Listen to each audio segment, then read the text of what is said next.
तो हेलो दोस्तों। कंपनी की जो पी रेशो है ना, वो कंपनी का फंडामेंटली किसी भी शेयर को चेक करने का बहुत ही मोस्ट इम्पॉर्टेंट, एक तरह से गोल्डन रेशो जिसको बोल सकते हैं वो है।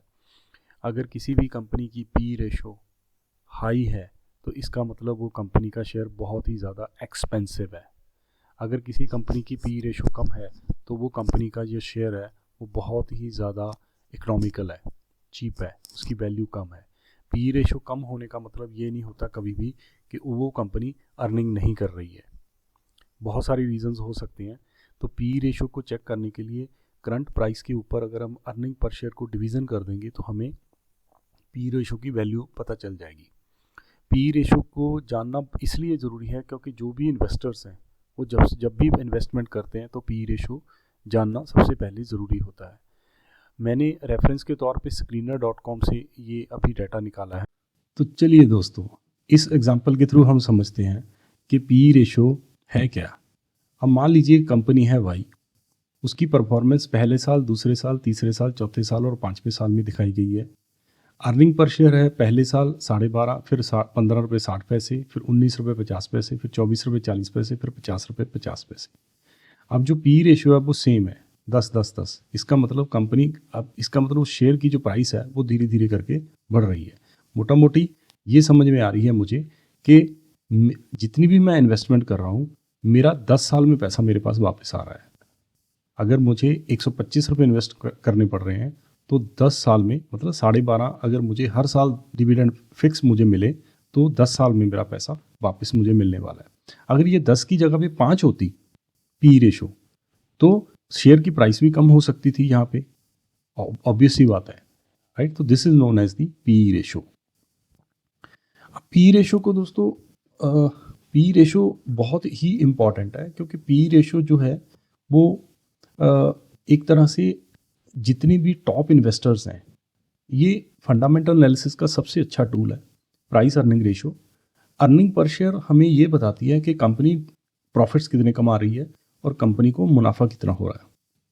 कंपनी को जो मुनाफा हो रहा है वही मुनाफे में से कुछ हिस्सा कंपनी डिविडेंड के तौर पे अपने इन्वेस्टर्स को बांटती है। इसका मतलब जितनी पी रेशो कम होगी, मेरा मेरा जल्दी ही पैसा मुझे वापस आने के उतने ही चांसेस हैं। तो पी रेशो को समझना सबसे ज़्यादा बहुत ज़्यादा ज़रूरी है। अगर किसी कंपनी का पी रेशो बहुत हाई है तो ऐसी कंपनियों में पैसा इन्वेस्ट करने का जनरली रिकमेंडेशन नहीं दी जाती। इसके कंपैरिजन में दूसरे उसके जो पीयर्स हैं उनको चेक करो जिनकी पी रेशो कंपैरेटिवली कम।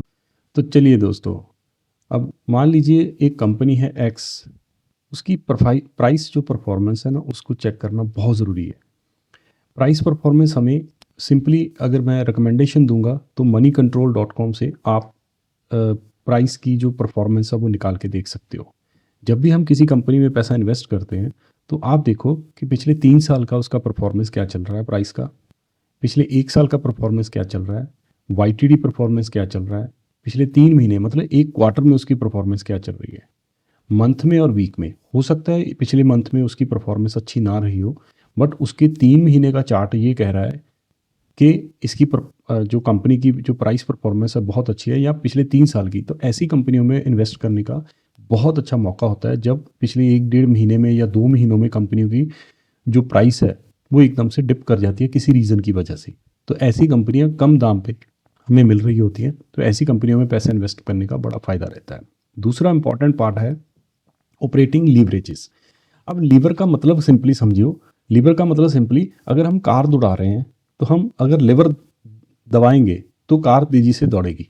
इसका मतलब अगर हम रेवेन्यू को इंक्रीज करना चाहते हैं तो हम ये देखेंगे कि अगर हम रेवेन्यू को बढ़ाना चाहते हैं हमारी, तो मेरा प्रॉफिट कितना बढ़ेगा। अब रेवेन्यू को बढ़ाने का सबसे अच्छा तरीका ये होता है कि मुझे सेल्स बढ़ानी पड़ेगी। अगर मैं सेल्स बढ़ा रहा हूँ इसका मतलब मुझे प्रोडक्शन बढ़ानी पड़ेगी। तो इसके साथ साथ अब बड़ी सिंपल सी थ्योरी है कि मेरी फिक्स कॉस्ट तो सेम है, मेरी वेरिएबल कॉस्ट मेरी प्रोडक्शन के हिसाब से, मेरे सेल्स के हिसाब से बढ़ेगी। तो मैं सिर्फ ये देखता हूँ कि अगर मैं रेवेन्यू थोड़ी सी भी 20% अप कर लेता हूँ तो मेरा प्रॉफिट 33% अप होता है।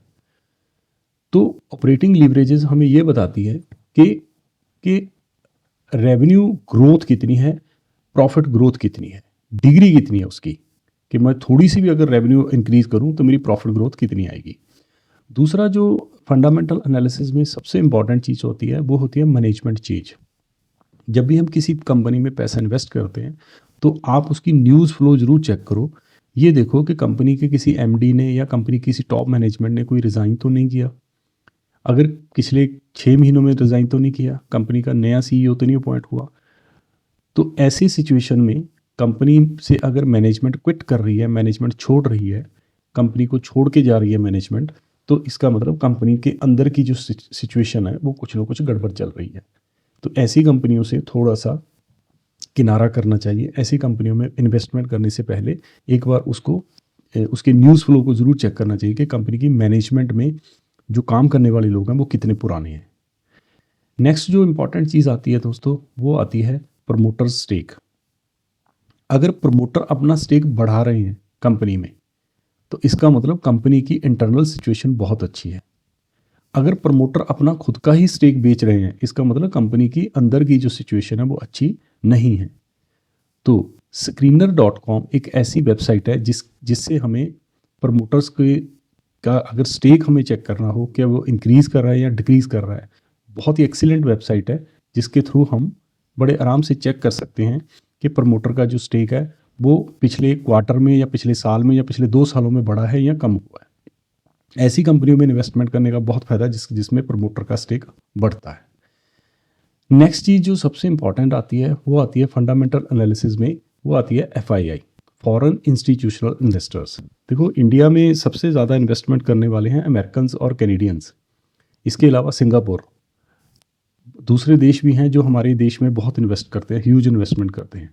तो अगर FII कॉन्टीन्यूसली इन्वेस्ट कर रहे हैं तो इसका मतलब उस कंपनी की सिचुएशन बहुत अच्छी है।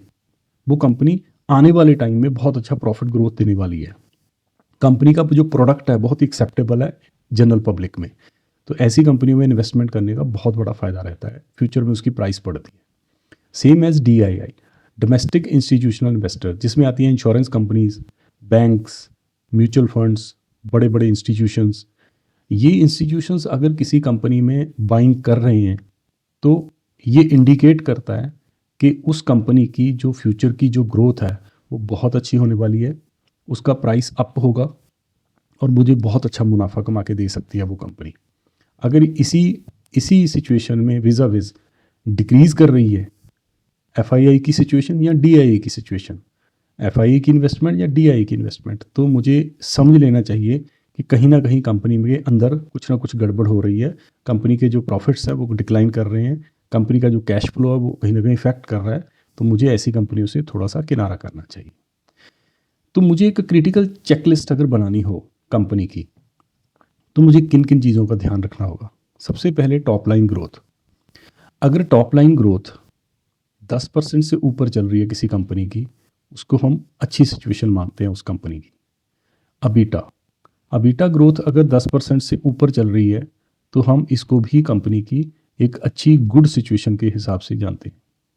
प्रॉफिट आफ्टर टैक्स ग्रोथ अगर मोर देन 15% है प्रॉफिट की तो दिस इज़ वंडरफुल, क्योंकि सिंपल सी बात है कि अगर मुझे 100 रुपये इन्वेस्ट करना हो बैंक में तो 8% ब्याज तो मुझे बैंक से ही मिल जाएगा। तो मैं ऐसी कंपनी में इन्वेस्ट करूंगा जहां पे मुझे कम से कम 15% की ग्रोथ मिल रही है, तो वहां पे इन्वेस्टमेंट करने का फ़ायदा है। ROC, return on capital employed, अगर मोर देन 15% है तो दैट इज़ इक्वली वंडरफुल, उस कंपनी की सिचुएशन बहुत अच्छी है। कैश फ्लो ऑपरेशंस, ये बहुत इंपॉर्टेंट है। अगर कंपनी 100 रुपये का माल बेच रही है तो कम से कम उसको 50 रुपये कैश के फॉर्म में उसके हाथ में आना चाहिए, तभी तो वो कंपनी रन कर पाएंगे। अदरवाइज तो कंपनी का उधार बढ़ता चला जाएगा और कंपनी के पास कैश फ्लो की कमी होती जाएगी और कंपनी को डेट लेना पड़ेगा, उधार लेना पड़ेगा, और उधार कंपनी का कहीं ना कहीं प्रॉफिट पे इम्पैक्ट करेगा। तो कंपनी का कैश फ्लो चेक करना बहुत ज़रूरी है कि कंपनी के पास कैश का फ्लो कितना है। कम से कम 50% होना चाहिए उसके प्रॉफिट का।